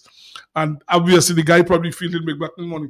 He bought it, he sold it after buying it for 10 billion last year. That's a super 10 months deal. later to $12.5 billion yesterday. It's been Wow, bad. that's a super When I saw investment. that, I said, man, look, some crazy figure. $12 billion to sell a team. My goodness, man. I Bastian, don't understand. You know what I mean? Bastian, you see that I was telling you that the players are getting are peanuts. What they're getting? What the players are getting are peanuts. You see what? How much? So when a guy gets, okay, look at, for instance, what's his name? Donovan Mitchell just resigned extension of contract, 4 years, $300 and something million. That is peanuts? Yeah, it's still to what the owners making. No, well, again, that's the mistake you're making. What people make their business, you have to study what you get. What the owners make, they're spending their money. Okay, when a guy spends $12.5 billion, he has to try and make his money. You have to try and make his money on what I mean. The players themselves, they're human, you know. Yeah, but so if a man gets 4 years, $300 and something million, that's not good enough? Do you know, Sebastian, that break down the 300 million, how many the taxes and so what gets into it? You'll be amazed when everything is broken down, what the players get. At least he will not get less than 40 million a year. Yeah, he will not get less than that. The owners making, I tell you, hototo, they are making. Well, I'll say whatever they make, they're spending their money. So I wouldn't look at it. You have to study. LeBron James, you know, has been in basketball contracts over $500 million. You know, nobody has made more than him in basketball contracts. So anyway, Things are better now. Okay, we have Ronald Charles on the line. The same Ronald Charles. I think he has some this weekend some races, so he's going to tell us all about it. Mr. Charles, bonsoir. Yeah, bonsoir. Good evening to honorable gentlemen in the likes of Mr. Dr. Thompson Fontaine, of course, Lovey.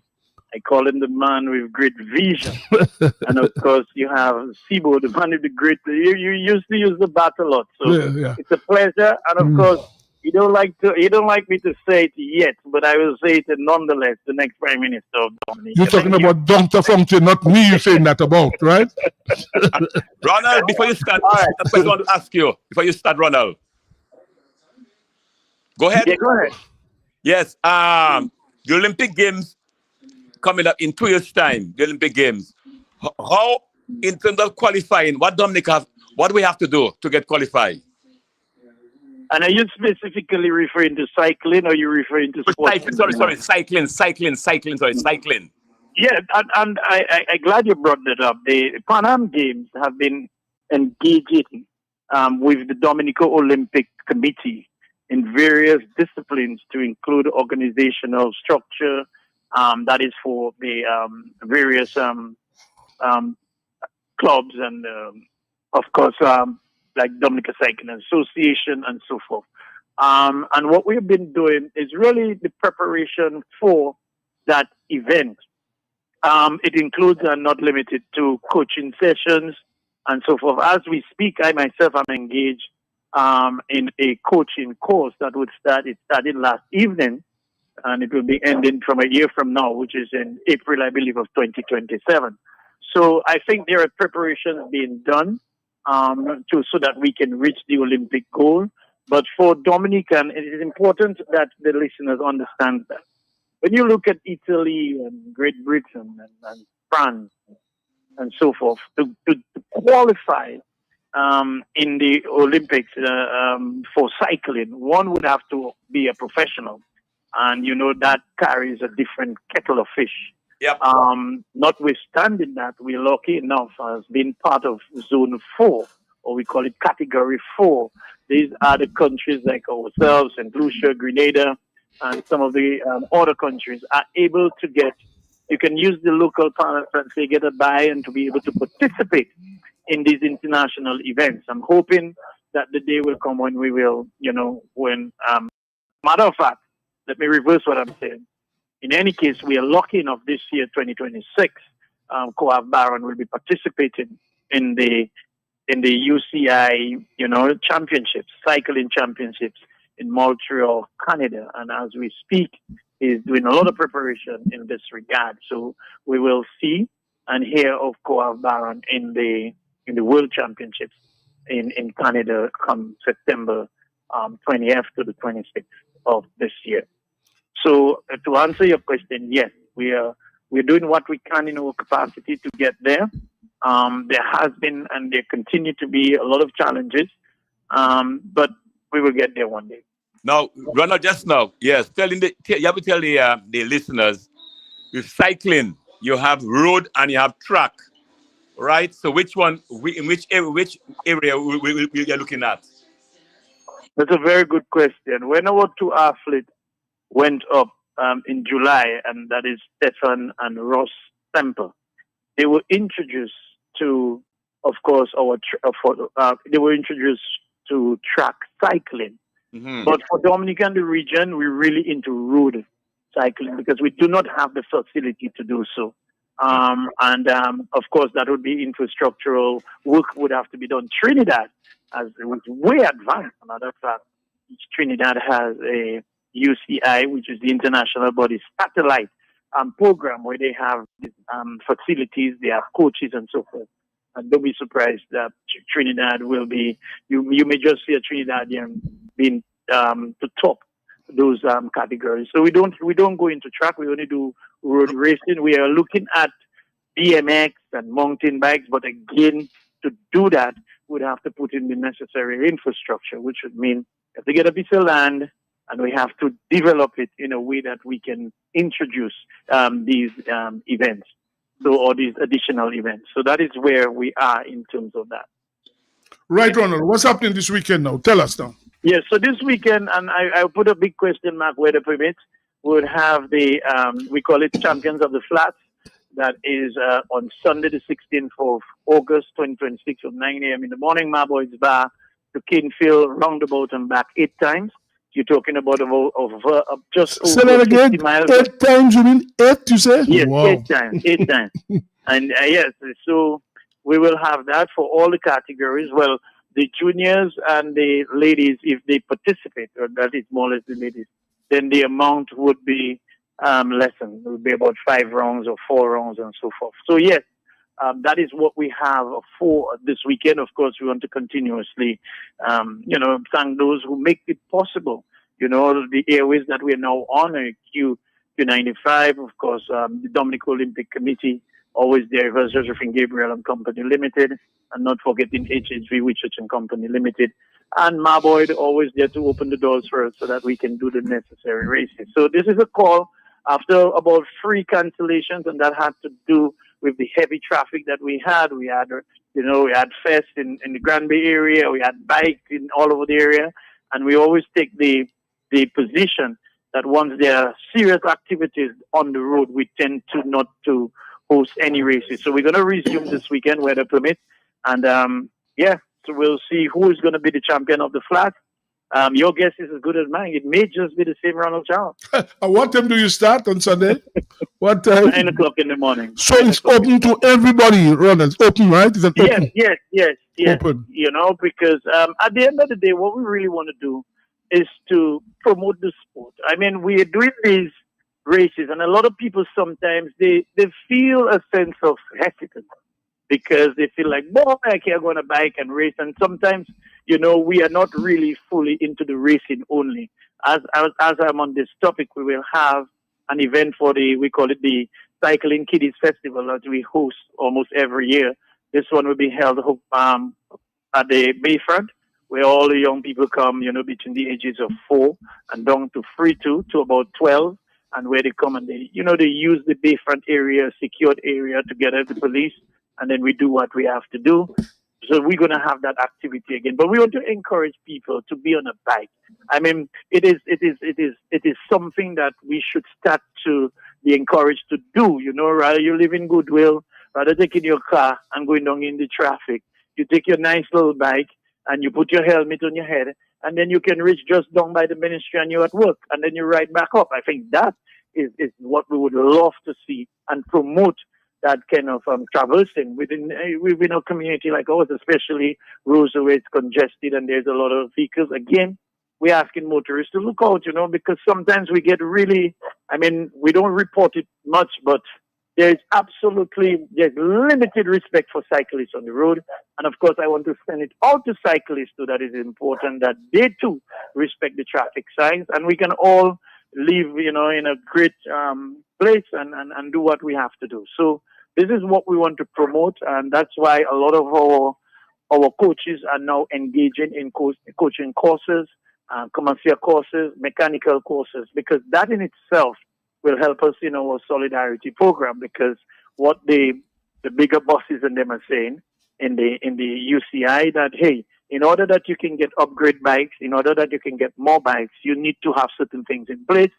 So for us to go to phase 2, we need to do what we have to do. And I want to congratulate all the young people that have engaged in doing different courses so that we can get some help. I'm still waiting on the government convention that was promised to us sometime now. I see a couple other people get it. We haven't gotten it yet. We need it. We need it to help the young people of Dominica. It's not Ronald Charles. Ronald Charles is just the conduit to make things happen in terms of cycling. And when more people come on board, it's better for us.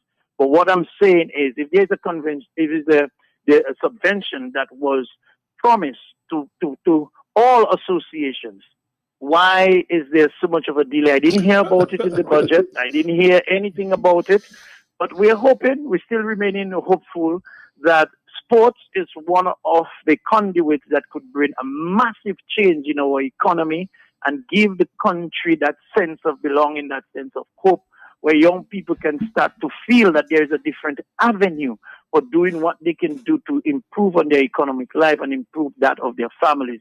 And when the government take it to mean that you don't want to give cycling anything, you do not want to do this because Ronald Charles might just be in it, and I don't want, you know, his name calling this and that, and that kind of foolishness approach to sports, it needs to stop immediately.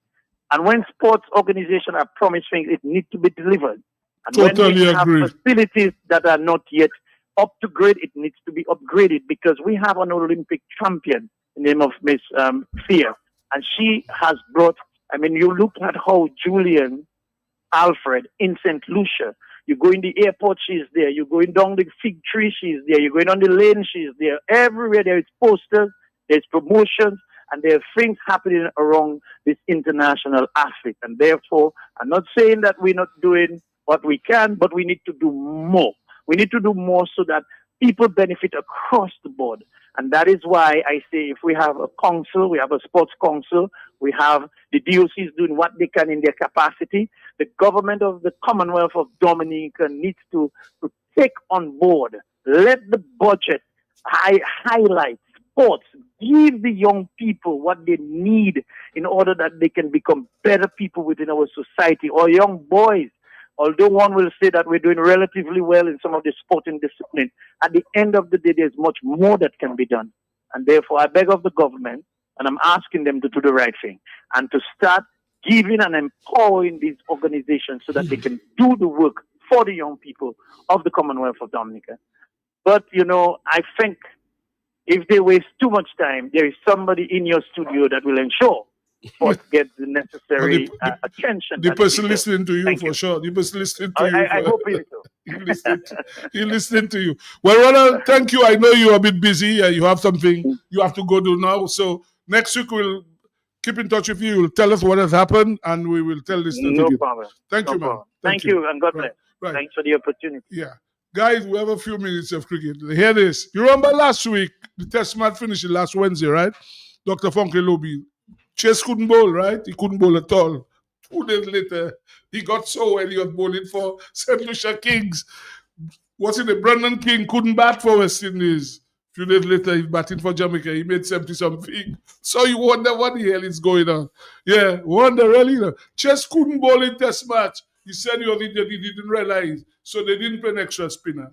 Couple days later, he's captain in the St. Lucia King and bowled his 4 overs. By the way, he bowled his 4 overs. Brendan King couldn't bat. West Indies batting with 10 men, but Brendan King batting playing for the Babylon franchise. I mean, we've Chase. I can understand 20-24 overs and probably in the test match a lot more overs. But what I'm saying is that the failure to recognize the pitch that you're going to play on and not taking an extra spinner, especially when your host made the adjustments and you on your home turf not making the adjustments. I mean, that is unparalleled. Your guess, your guess. I mean, they're the hosts of the guests, and it is just amazing that Pakistan made the adjustment and played 2 spinners. And the spinner they played got 8 wickets in the match. The off spinner, he got 8 wickets in the game. Yeah, so I don't know. Yeah, Sebastian. No, yes, very good. Yes. Remember that test match in Dominica against Pakistan? Pakistan haven't played there. Pakistan have never played in Dominica. It's India. Pakistan have never played. India. Okay, it was India then when Chase and this fast bowler from Trinidad no batting. Let me see. It was against Pakistan, right? Pakistan. Yeah, one Gabriel. I was a selector at the time. This mighty hawk. Hawk. In fact, yes. Chase took a single when he should have not exposed Gabriel. And time was running out. It probably would have been the last over. The last over. Yeah, it would have been Shannon Gabriel, yeah. One he made. I don't know what. He tried to win the game with 6. Well, not win. He couldn't win the game. They put men around the bat, and he felt the best way to get him away is to fire Lash. And my goodness, I was sitting in the play under the tent at the time, and everybody was speechless. Nobody could have believed. You'd have to punish that player. We have a caller. Hold on. We have a caller. Hold on. No. It's important. I'm going to finish that. Nobody will lobby the caller is on the line. One FNG will come on. Good evening, caller. Hello, go ahead. Yes. No, I want to finish that. Oh, hold on, Mr. Medad. Go ahead, Lobby. Go ahead. Yes, Sebastian. Why I brought that up? The same thing happened with Chase in that test match there with Chase. See how he as a captain, he gave him a lollipop. They just cut him up. Oh, you mean the left-arm spinner when he just back? Yes, and the phrase the same. That's why I brought up the game in Dominica. The same way he batted. It was Shannon Gabriel. Yeah, you're right. It was Shannon Gabriel, and then see what Chase did there in Trinidad. He gave him back an easy ball and easy way as the captain. The CPL is going on now. By the way, in a few minutes, Jamaica play Guyana in Jamaica. But the composition of the teams, I have a problem. Mr. Menard, hold on. The composition of the team, I don't understand it. I agree with you. In the IPL, it's basically for Indians. You'll see no foreigner has captained any team in the IPL. But you look in the West Indies, the Guyana captain is a 48-year-old man. Imran Tyre. You have, which other team? And I don't understand why you have all these foreign people captain. But I don't understand that. Not only that, and when you have a player like Alec, not even been given an opportunity. One game, and then you drop him. I mean, what is going on? But I mean, what you do with people like Fletcher and Johnson? Where you going with this kind of people? Let's be real. So it means that the CPL has nothing to do with nurturing talent. No. That's what the IPL does. It nurtures their own talent. So that's not what the CPL is doing. They're actually a betting platform. Yeah, it's only, no, but the CPL is for men to make the money. It's That's just how I I'm look saying at it's a it. betting platform. Yeah, People man, bet on the games and yeah. that's it. And, Yeah, West Indies cricket not going in. Good evening. Yes, good evening, Mr. Sebastian. How are you doing? Very good, Charles. Yes. Yeah, that's it. That's Mr. it. Menard, you can call back. We cut you up by mistake. Sorry about that. Go ahead, Charles. Okay, no problem. I just called to give a correction. It was Australia or Spain against West Indies, not Pakistan. No. It wasn't Australia because I was in the park. I was watching that game, and when Shannon Gabriel, line was in the all six was in the white. We are in for Australia. Say that again. Pakistan. The Pakistan, Leon Lyon or something like that. No. Nathan Lyon is an Australian off spinner. Hold on. Right, I'm telling you, Australia with the Pakistan. No. When Shannon Gabriel made that wild slug, it was against the Pakistan leg spinner for sure. Yeah. Chase made 125 for sure. Yeah, but I was like in the stadium when that game that rain. Yeah, but that stroke. On that day, it was Shannon Gabriel against the right. I know it was Shannon Gabriel. I'm not saying no. I'm saying it's not us. It's Australians. Not Pakistan. No, it wasn't Australia. So, Charles, it was Pakistan. That shot, Chase made 100. It was not Australia. It was Pakistan. He played that. He made that shot against. For sure.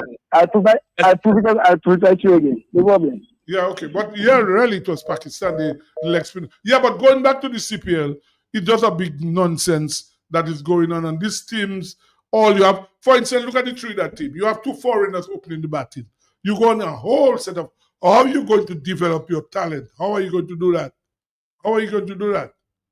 It cannot be. So I just went to drop Afanas and fill up people like John Sichar. Now, in the same, John Sichar was playing for St. Lucia. Sammy obviously doesn't want him there anymore. Feel it's time for him to move on. If you look at the St. Lucia team, they have a lot of young guys now playing. A lot of young guys.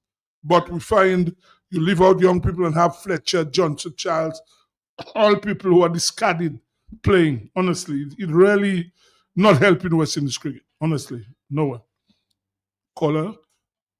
Good evening. Hello. Yes, Mr. Menard. Yeah.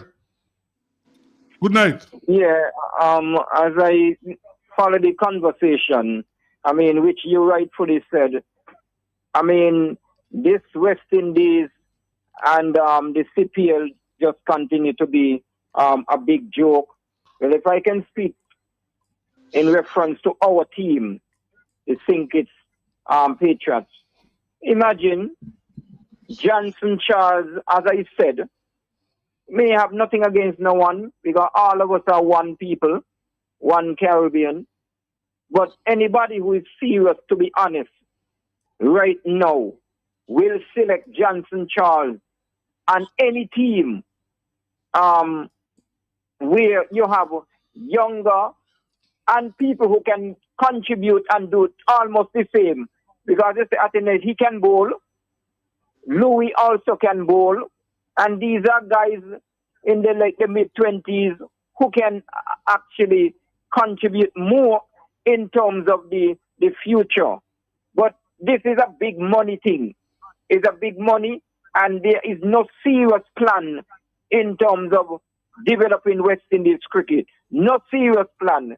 Because as you rightfully mentioned, which other league around the world would have somebody 40-something, the person 40-something ain't even from the Caribbean.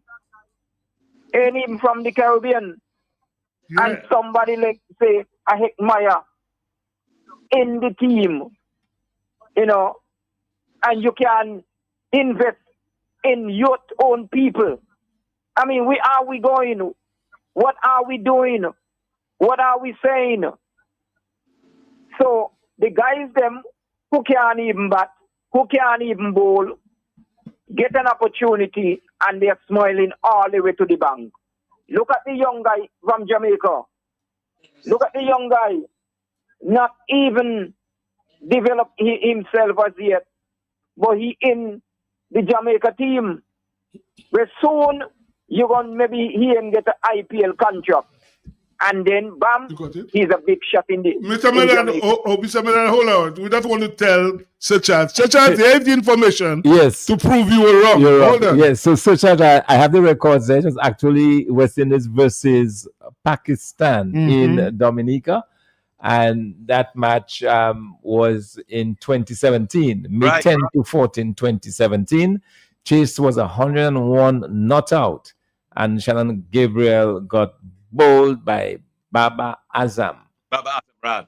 No, it was not Baba Azam. No. No, sorry, that's No, in first inning. Sorry, no. Okay, the I'm second sorry, inning, sorry. not Baba. In The leg second spinner inning, bowled. He was bowled. Got Gabriel He was bowled. bowled by Yasik Shah. Yeah, exactly. The right arm leg spinner. Yes. I remember clearly. I was a selector. I was sitting Yes. right there in the pavilion. So that was the game. So it was not Australia, Sir Charles. So you're Now, wrong there. Australia actually played us in 2015. And Shane got a whole set of wickets in that game. You remember? So we had cricket in 2015 against Australia, but it was Pakistan. Pakistan, not Australia at all. In 20.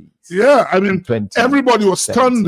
There was that kind of stroke from Shannon Gabriel. It was one of the wildest slugs you could ever think of a batsman could make. And the in most a situation. memorable. I mean, you had one ball. Not to block the ball, and the match would have been drawn, and the series would have been drawn. So you play that stroke, and the series is lost.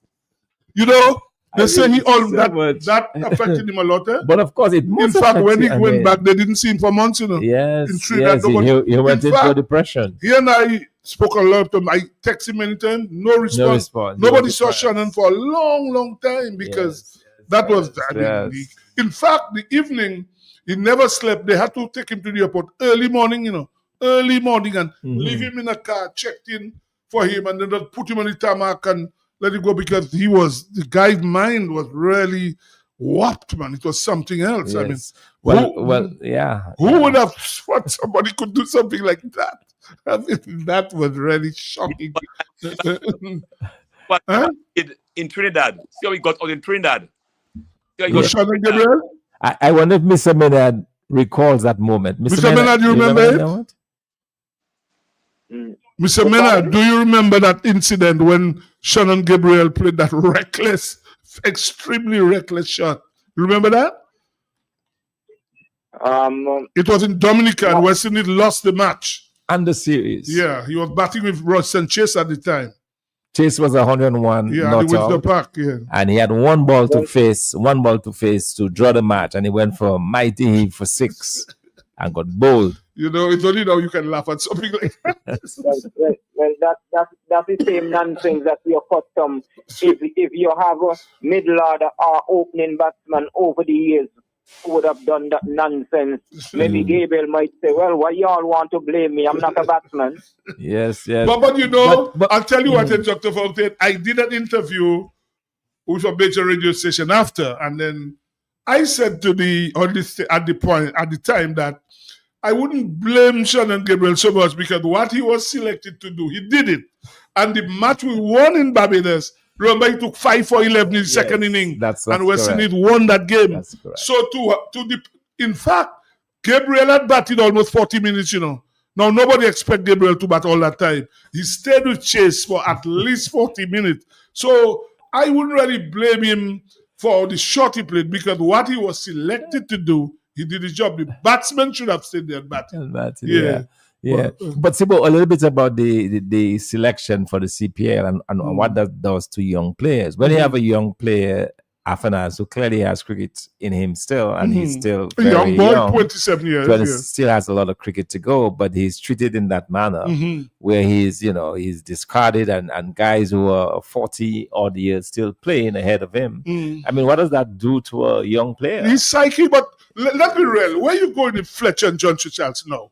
To be fair, both these guys opening the batting.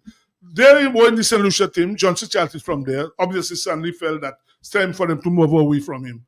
And you can leave out a young guy like Ali Kafanaz and have John Charles and Fletcher still play. It's real nonsense. It does. And I fear, I mean, that's my whole fear, you know, what that does to your confidence and so on. And But you know what happens to, here you have, okay, for instance, in St. Vincent, they don't have a franchise, but they can get matches. So when you go cozy with the people that run the thing, just for you to get a benefit to have St. Lucia getting matches, you're not able to really speak to them about this kind of corruption. Because I call that corruption that you don't have a front. It never happened before. The first few matches were played in St. Vincent because the president used his influence to get them to play there. So how are you going to tell them when they're doing things wrong? Like you have people like Afanaz cannot play, and you have John Chichals and them there doing the nonsense every year. 14 years now, this guy's playing in this thing.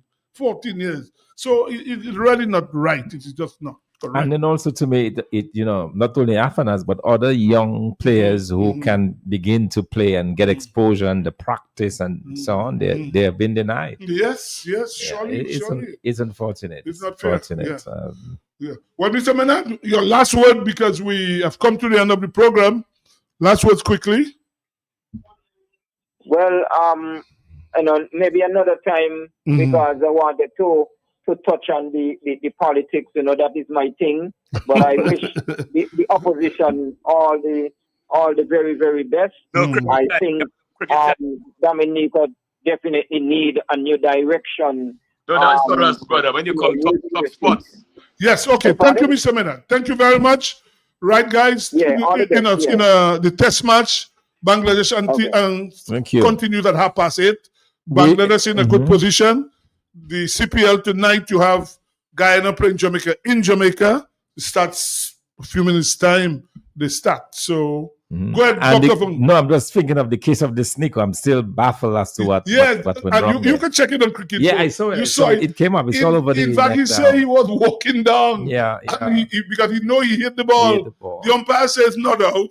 The Bangladesh people were jumping because they're sure. Yeah. They were sure he was out. I just saw the picture. You can see the ball literally on the bat. Yeah. And the sneaker line is flat. Right. So obviously, if men who control the thing they could manipulate it as well. They could manipulate it. So this kind of that is why sometimes you can't really trust this kind of technology because the batsman knew he hit the ball. He was walking down. When he saw the referral and it showed a flat line, and he said the umpire said not on, he couldn't believe that. I mean, really. So that match continues tonight, 8:30. India, I think that's tomorrow too as well. India and Sri Lanka, the first test, I think it's late tonight, maybe tonight or tomorrow. I can't remember right now. So, yes, guys, Dr. Fontaine told you about the weather. Everybody be careful this weekend. And I'm sure on the Workers' Voice, you will alert people again. Although you said it's moving quickly, so we might really get much damage, you say, Dr. Yeah, just some gusty winds I was expected. Tomorrow with some night. rain and rain tomorrow night. Well, into thank Saturday. God, because we really can't afford to take out. You'll have too much work to do if Dominica gets damaged again. So on behalf of Emmanuel LeBlanc and Dr. Fontaine, I will say good night. The Workers' Voice follow, so people keep listening. You will hear all the details of this corruption that's going on in this whatever it is, confirmation or whatever it is. So a lot of work has to be done. Good night, everybody. We'll be back next week. Good night.